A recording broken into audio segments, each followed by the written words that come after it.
Nobody can imagine what consciousness is. It's the most elusive, whatever it is, that there is at all. Because it's the background of everything else that we know. Therefore, we don't really pay much attention to it.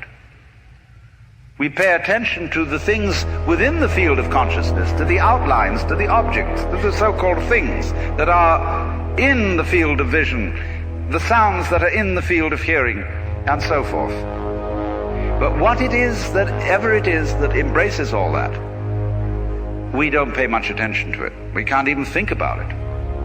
It's like trying to look at your head. You know, you try to look at your head, and what do you find? You don't even find a black blob in the middle of things. You just don't find anything. And yet that is that out of which you see, just as space is that out of which the stars shine. So there's something very queer about all this. That which you can't put your finger on, that which always escapes you, that which is completely elusive, the blank, seems to be absolutely necessary for there to be anything whatsoever. Now let's take this further. Kali also is the principle of death, because she carries a scimitar in one hand and a severed head in the other. Death.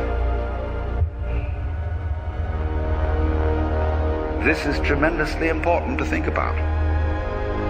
We put it off.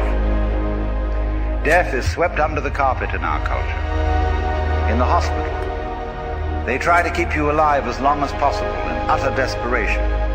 They won't tell you that you're going to die. When their relatives have to be informed that it's a hopeless case, they say, don't tell this to the patient.